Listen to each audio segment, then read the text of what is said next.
পরিচালনা করে, ওখানে কিছু ছেলে আমাকে, কেউ ছিল না রাস্তাটায়, আমাকে ডাইরেক্টলি বলেছে, আমি রাস্তা দিয়ে হেঁটে আসছি, যে শুধু মুসলিমরা রেপ করতে পারে না, আমরাও পারি। সেটা 4 তারিখের পর আমরা ঘরে ঢুকে গিয়ে রেপ করে আসবো।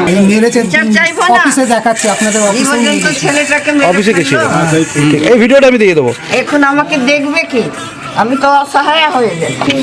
বাবা হয়ে থাকা সুমন সাপুরের ছেলে এই আকাশ রজক এবং তার সঙ্গে পিন্টু মাল এবং এরা সবাই মিলে আমাদের বিজেপির কর্মী বিশ্রাম দাস, যার ডাকনাম হলো যাকে ডব্লিউ বলেছি তিনি, এবং সেই ছেলেটিকে পিটিয়ে মেরে খুন করে দেয়।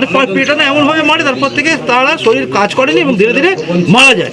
বাংলার বুকে এই কাজ করেছিল তৃণমূল কংগ্রেস। কোনো ভুলিনি ডক্টর শ্যামাপ্রসাদ মুখার্জি সেই কথা।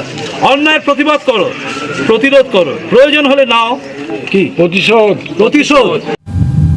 নমস্কার আমার আপনজনেরা, রুদ্রবার্তা আপনাদের সকলকে স্বাগত জানাই। আমি রুদ্রপ্রসাদ ব্যানার্জি। চমকে গেছেন আপনি, যেটুকু ক্লিপিংস দেখেছেন তাতে আপনি চমকে গেছেন, আমি জানি, কারণ চমকে যাওয়া স্বাভাবিক। এত উদ্ধত্ত এইরকম টাইপের আওয়াজ কোথায়? ঘটনাটা হচ্ছে বাউরিয়া। আমি আপনাদের বারবার দেখাচ্ছি বাউরিয়ায় লাগাতার কিভাবে সন্ত্রাস চলেছে, কিভাবে চাপা সন্ত্রাসে কাজ করে চলেছিল ভদ্র বেশি সবসময় ভদ্রতার মুখোশের আড়ালে থাকা বিভিন্ন তৃণমূলের কাউন্সিলররা। তার অন্যতম কাউন্সিলর একজন হচ্ছে, তিনি হচ্ছে ডক্টর সুমন সাপই, 3 নম্বর ওয়ার্ডের কাউন্সিলর। তিনি ডাক্তার মানুষ, কিন্তু তার সাঙ্গ পাঙ্গলা যা ভয়ঙ্কর সেটা শুনলেন, প্রথমটা যেটা শুনলেন তাতে নিশ্চয়ই শিউরে গেছেন। পুরোটা দেখলে আপনি চমকে যাবেন। মহিলাদের কি মানে ভয়ঙ্কর অভিজ্ঞতা ছিল সেটা সকলের সামনে বলেছিলেন, অন ক্যামেরা বলেছিলেন মহিলারা। দেখুন। তা এখানে বেদিরধার বলে একটা জায়গা আছে, তো আমি আমার শাশুড়ি মাঝে মাঝে বেরোই, আমি একাও বেরোই। আমি একদিন সন্ধ্যেবেলা 7টার সময় এরকম আসছি, যেহেতু আমার শাশুড়ি এই মিছিলে, বিজেপির মিছিলে আপনার সাথেই বেরিয়েছিলেন বলে, তা আমার শ্বশুরও বরাবরই বিজেপি, আমার ভাসুর, জ্যাঠা শ্বশুর এবং আমার হাজব্যান্ড যাওয়া বলেন বরাবরই বিজেপি। আমি শুধু ছোট ছেলে বলে আমি বেরোতে পারি না। আপনার স্বামীর নাম কি? অর্ণব পাড়ুই, আর শ্বশুরের নাম হচ্ছে শঙ্কর পাড়ুই, আর শাশুড়ি মনিকা পাড়ুই। আচ্ছা। তা আর এবার আমি ওই বেদির ধারে রাস্তাটা দিয়ে আসছিলাম, তো পিন্টু সাঁতরা, ওই জায়গাটা হচ্ছে পিন্টু সাঁতরা আর কি পরিচালনা করে, ঠিক ওই বেদির ধারে, বুঝেছি। হ্যাঁ, তা পরিচালনা করে। ওখানে কিছু ছেলে আমাকে, কেউ ছিল না রাস্তাটায়, আমাকে ডাইরেক্টলি বলেছে, আমি রাস্তা দিয়ে হেঁটে আসছি, যে শুধু মুসলিমরা রেপ করতে পারে না, আমরাও পারি। সেটা 4 তারিখের পর আমরা ঘরে ঢুকে গিয়ে রেপ করে আসবো। ইনফ্যাক্ট যেদিন ভোটের রেজাল্ট বেরোলো, আমরা এটা যে বলছে সে কি সুমন সাপুয়ের লোক? সুমন সাহেবের লোক ছাড়া কে হবে? এত জোর দিয়ে কে বলতে পারে? আমাদের 3 জনকেই বলেছেন, আমরা যে পার্টিতে বের হতাম। হ্যাঁ, এনাদেরকে তো বলেছে, আমাকে ডাইরেক্টলি বলা হয়েছে যে শুধু মুসলিমরাই পারে না, আমরাও পারি। 4 তারিখের পর আমরা গিয়ে ঘরে গিয়ে দেখিয়ে দিয়ে আসবো। সেটা এরকম ডাইরেক্টলি বলা হয়েছে। এমনকি যখন ভোটের রেজাল্টের দিনকে এই ফ্রিজ কারখানা তিলক পাড়ুইয়ের কারখানার ওইখানে, যে জয়ের যেহেতু সেদিনকে রেজাল্ট বেরোনোর দিনকে, যেহেতু বিজেপি এগিয়ে ছিল বলে, তা আমরা ফ্যামিলির কয়েকজন মিলে, কাকিমা মানে আমাদের সভাপতি কাকিমা, আমার শাশুড়ি, তিলক দা মানে মেজ দা, সবাই আমরা বেরিয়েছিলাম বলে তৃণমূলেরই একটা ছেলে, তার নাম হচ্ছে পিন্টু মাল নাকি একটা হবে, আমি টাইটেলটা ভালো জানি না, সে ডাইরেক্টলি বলেছে আমাদের কাকু সবাইকে যে মিষ্টি খাবে বলে বলেছিল, দাঁড়িয়ে পড়েছিল, বলেছে মিষ্টি খাবি আয়, তো বলেছিল কেন কি করতে মিষ্টি খাবো, বলেছিল আমাদের দল জিতেছে আমি মিষ্টি খেয়ে যা। ডাইরেক্টলি বলা হয় সব ঘরে থাক, রাত্রি 12টার পর আমরা যাচ্ছি, আমরা মিষ্টি খাই। তাহলে এই মানুষগুলোকে তো কদিন আগে সুমন সাপুয়ের সাথে ঘুরতে দেখা গেছে, এবং তারা আমাদের 3 নম্বর ওয়ার্ডে যথেষ্ট দাদাগিরি করেছে, তার যথেষ্ট সাক্ষী আমরা। দেখলেন এবং শুনলেন, এই যে ভয়ঙ্কর অভিযোগের কথা শুনলেন না, আপনাদের মনে হতে পারে এটা কি গল্প, আদৌ এগুলো ঘটেছে, এরকম ঘটনা ঘটতে পারে? তাহলে আপনাকে ফিরে যেতে হবে 2021-এর নির্বাচনের পরে, যখন বিজেপি হেরে গিয়েছিল, তখন এই 3 নম্বর ওয়ার্ডে একটা ভয়ঙ্কর ঘটনা ঘটেছিল। একটি ছেলে যার নাম হচ্ছে বিশ্রাম দাস, ডব্লিউ অর্থাৎ ওরফে ডব্লিউ, একে পিটিয়ে এমন অবস্থায় নিয়ে যাওয়া ছিল, তারপরে আর বাঁচেইনি ছেলেটা। ভাবছেন মিথ্যা কথা? আজও ওই এলাকার সবাই জানেন ঘটনাটা কি ঘটেছিল। আমি একটুও সময় নষ্ট না করে সেইখানে নিয়ে যাচ্ছি। এটা হয়েছিল 2রা এপ্রিল, 2রা মে, রাত্রে ডেকে নিয়ে গেল যে হ্যাঁ চ ভাই আমরা একটু খাওয়া দাওয়া করবো। এই বলে ডেকে নিয়ে গেল। কাকে, নাম কি? বিশ্রাম দাস উল্ফ ডাবলু। এ কি আমাদের বিজেপি কর্মী ছিল? হ্যাঁ, আমাদের বিজেপি কর্মী ছিল। বিজেপি করার কারণেই ফটোটা নিয়ে আয় না, বিজেপি করতে বলেই ওনাকে ডেকে নিয়ে গিয়ে মানে এমন ভাবে ওকে নির্লজ্জ ভাবে ডেকে নিয়ে গেছে যে উনি পরনে যে গামছাটা ছিল সেটাও পর্যন্ত ওকে পড়তে সময় দেয়নি, ন্যাংটো অবস্থায় নিয়ে গেছে ধরে। গেছে পেচ্ছাপ করে। এই হচ্ছে মা আর তার ছেলে। তাই তো? বিশ্রাম দাস ওরফে ডাবলু বিজেপি করতে বলে তাকে দোসরা মেয়ে মারা হয়েছিল। এই মেরেছিল তার পিছনে কে কে ছিল? আকাশ রাজাক আর এই ভারত সেবার সঙ্গে ক্লাবের ছেলে, আর ওইদিকে মুক্তারের ভাই পিন্টু মাল। পিন্টু মাল। আচ্ছা, এরা কিভাবে মেরেছিল? এরা ওদিক থেকে দলবল বেঁধে এসে ওকে ডেকে নিয়ে যেয়ে পরনের গামছাটা খুলে গেছে, ওকে টেনে টেনে মারতে মারতে নিয়ে দুজনে ধরে হাত এই এটা ডেনাটা ধরে দুজনে মন্দিরে এখনো খাম্বাটা আছে, আর নিয়ে খাম্বায় বেঁধে মারছে। থাপ্পড় লাগছে। মন্দিরে খাম্বায় বেঁধে মেরেছে, তাই তো? প্রশাসন রাস্তায় দাঁড়িয়ে আছে, প্রশাসন রাস্তায় দাঁড়িয়ে আছে, দাঁড়িয়ে সিগারেট টানছে কিন্তু কিচ্ছু বলছে। গামছার পেচ্ছাপ অর্থাৎ করে ফেলেছে। আকাশ রাজক, তাই তো? আকাশ রাজাক কি আছে secretary। এখানে মা, দেখেছি। মা আপনি কি চাইছেন? কি চাইছেন মা? আপনি এর জন্য বিচার চাইছেন তো? হ্যাঁ, এই ছেলেটা আমার ছেলে বিচার চাই। এই মেরেছে, বিচার চাইবো না। অফিসে দেখাচ্ছে, আপনাদের এই অফিসে পর্যন্ত ছেলেটাকে মেরে অফিসে গেছিল। ফেললো। ঠিক, এই ভিডিওটা আমি দিয়ে দেবো। এখন আমাকে দেখবে কি? আমি তো অসহায় হয়ে যাই। বেটা একটা আছে, সে তো আলাদা থাকে। ঠিক আছে। আমরা দাদা প্রথম 3-4 জন পার্টিটা করছিলাম 2021-এ। তখন এই ডাবলুদা আমাদেরকে বলে যে ক্লাবের ছেলে তোরা কেন টেনশন করবি, আমরা ক্লাবের সবাই করব। ইনি ছিলেন ডাবলুদা, আমাদের প্রেসিডেন্ট ছিলেন ক্লাবে। উনি বললো যে সবাই মিলে করব ক্লাবের ছেলেরা। আমরা বললাম ঠিক আছে দাদা। আমরা তিলকদার কাছ থেকে সব কিছু এনে ব্যানার ট্যানার মারতাম, রাত্রিবেলা ছিঁড়ে ফেলেও দিত ব্যানার। কে ফেলতো? হ্যাঁ, কে ফেলে দিত? ওই ভারত সেবাশ্রম ক্লাবের ছেলেরা। মানে এর মধ্যে আকাশ রাজক ছিল? ওর নেতৃত্বে এই জিনিসটা হতো। তারপর দুসরা মে যখন রাত্রিবেলায় ওরা প্রথম তো 4টে থেকে তাণ্ডব করে, কিছু ছেলেরা আমাদের ক্লাবে ইট মারে, জানে এই ক্লাবের ছেলেরা বিজেপি করেছে, ক্লাব বিজেপি করেছে। তারপরে ওরা ওই নিয়ে তো আমার ছেলেকে মেরেছে। রাত্রিবেলায় ক্লাব ঢুকে নিয়েই তো মেরেছে। ওরা বোমবাজি করে, আমার ঘরেও করে। তারপরে গিয়ে এনার ছেলেকে ক্লাবে ছিল তুলে নিয়ে গিয়ে মেরেছে। তাই তো? আমাকে যা মেরেছে। এই মুহূর্তে আমরা এসে গেছি কিন্তু সেইখানে যেখানে হচ্ছে একজন মায়ের কাছে, যে মা তার ছেলের ছবি নিয়ে বসে আছে। এই ছেলে হচ্ছে আমার খুব মানে পরিচিত মানুষ। আজ নয়, প্রদীপদা জানেন। প্রদীপদাকে দেখানো, প্রদীপদাকে দেখা। প্রদীপদা জানেন ভালো করে। ওই জানে। ডাবলুকে আমরা চিনতাম কতদিন হয়ে গেল? বহু বছর। ক্রিকেট খেলতে নেই। 2090-এর আগে থেকে, মানে আমরা চিনি বহুদিন আগে থেকে। ডাবলুর সঙ্গে আমার খুব কাছের ছিল। বিষয়টা ভালো করে আপনারা শুনুন। এই ডাক্তার সুমন সাপুয়ের নাম যেটা আপনারা শুনছেন বিতর্ক, সেই সুমন সাপুয়ের একদম ডান হাত, যে নিজের বিয়েতে বাবার পেছনে, মানে বাবার নামের সঙ্গে সঙ্গে সুমন সাপুয়ের নাম লাগিয়ে কার্ড ছাপায়।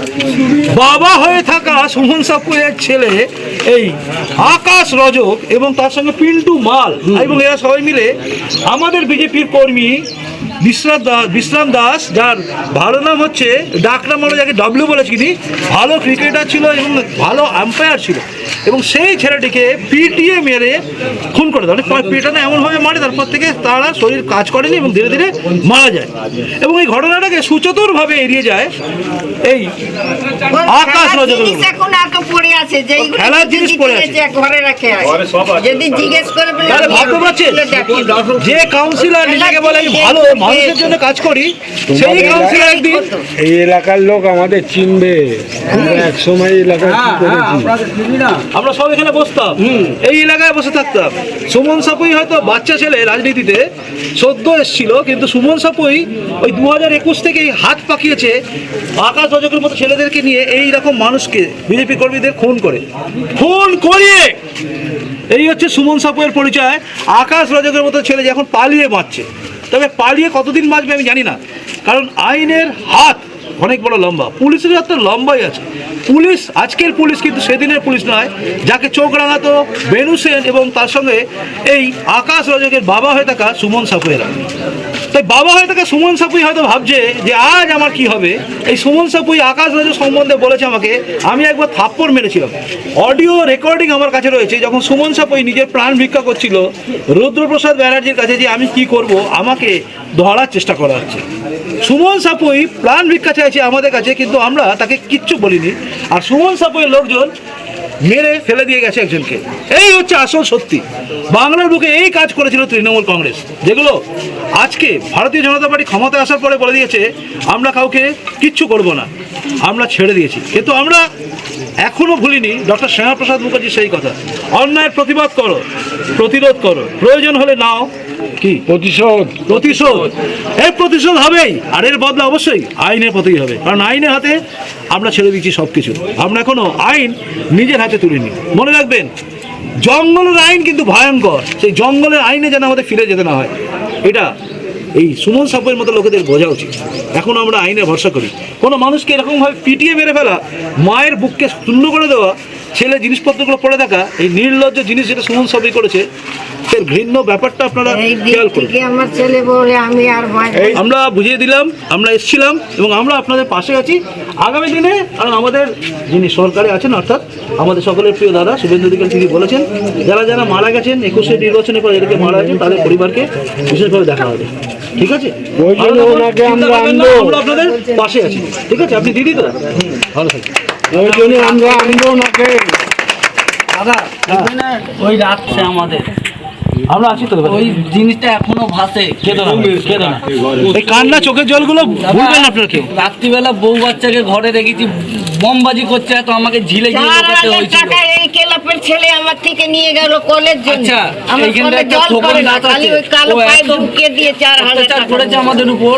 আমাদের আমি এই লোকের সাইডটা ঘর থেকে আমাদের থেকে উপর জল অত্যাচার করে। তুলে তুলে খাই। জল নিয়েছে, ওর থেকে টাকা নিয়েছে খোকনটা। জল পড়ে না স্যার। 4000 ঠিক আছে, আমরা এখন যাচ্ছি মা, 4000 টাকা। আবার আসবো আমরা এখানে আসবো, এখানে তোমরা থাকো, আমরা আসবো, এখানে সবাই বসবো। চানু এখানে আছে, এখানে সুধীর আছে, পাপ্পু গুপ্তা আছে, এরা সবাই আছে। ঠিক আছে, আমরা সবাই আছি, প্রদীপদা আছেন, এখানে চিনু আছে। কোনো অসুবিধা হলে দেখলেন, এটা হচ্ছে বিশ্রাম দাসের মা বলেছে এবং আশেপাশের ছেলেরা সবাই বলছে কিভাবে বিশ্রাম দাস ওরফে ডাবলুকে টেনে নিয়ে গিয়ে পিটিয়ে মারা হয়েছিল এবং বেঁধে একটা পোস্টের সঙ্গে বেঁধে মারা হয়েছিল।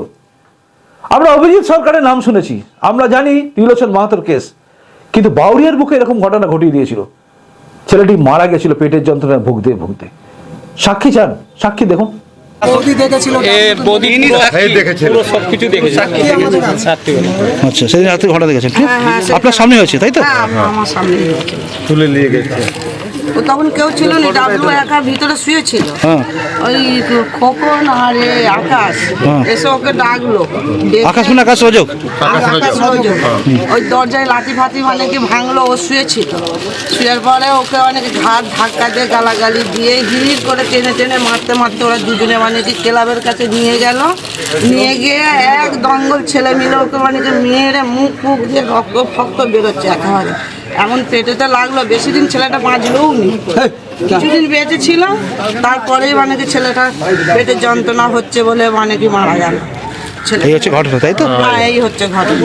ও সেই ঘটনাটা হয়েছিল বিজেপির এখানে ভোট হয়েছিল, বলছিল আমি বিজেপিকে ঢুকতে দেবো নি। আর এইখানে একটা বসেছিল, ক্যাম্প করেছিল।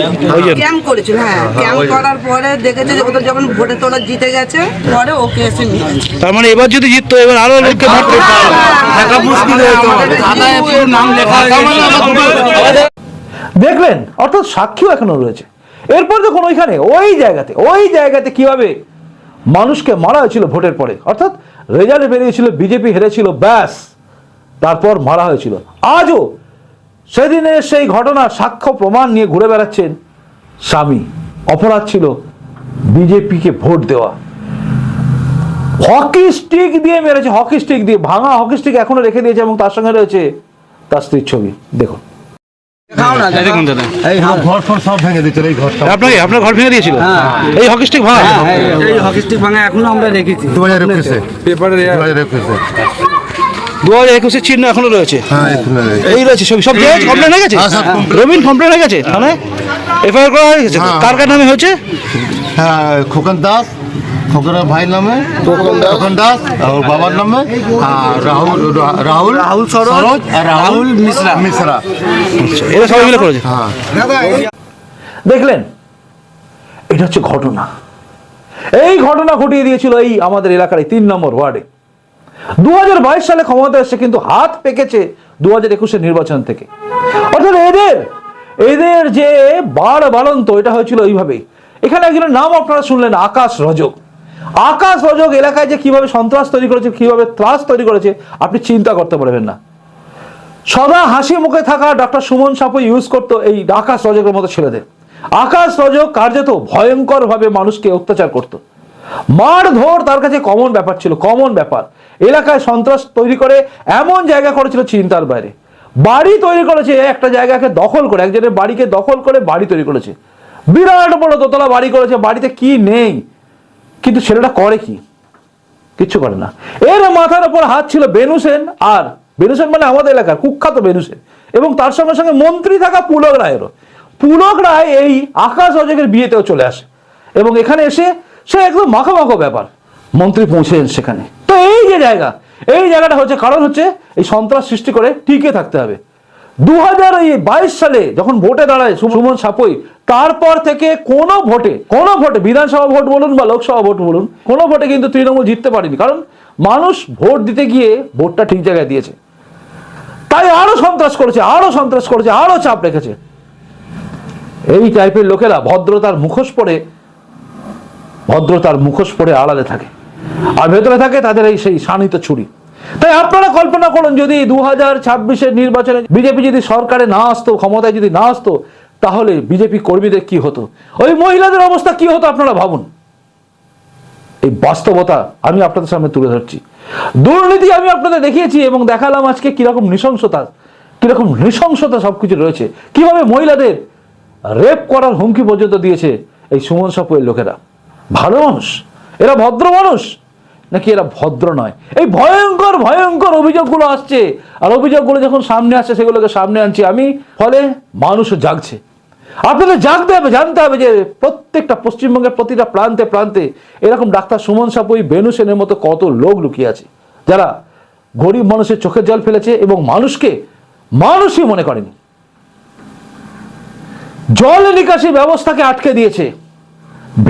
নিজের ভেরিকে তৈরি করার জন্য কারখানার বজ্র পদার্থ সেটাকে নিয়ে এসে ভরাট করছে, এবং জল নিকাশি ব্যবস্থাকে আটকে একটা সেতু তৈরি করেছে, যে সেতু দিয়ে যাচ্ছে অটো করে ওই কালো জ্বলন্ত তুষগুলো, জ্বলে যাওয়া তুষের ছাই নিয়ে।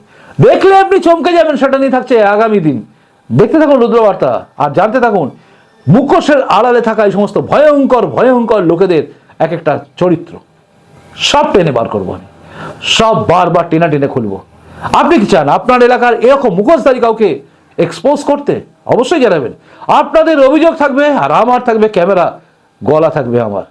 আর এরকমই প্রতিবেদন দেখার জন্য অবশ্যই ইউটিউবে দেখলে আপনি চ্যানেলটাকে সাবস্ক্রাইব করুন, আর ফেসবুক থেকে দেখলে অবশ্যই এই পেজটাকে ফলো করুন, লাইক করুন, পাশে থাকুন আমার আপনজন হয়ে। চলুন আসি, এখনকার মধ্যে দেখা হচ্ছে এর পরে রুদ্রবার্তায়। নমস্কার, বন্দে মাতরম, ভারত মাতা জয় হোক, জয় হিন্দ।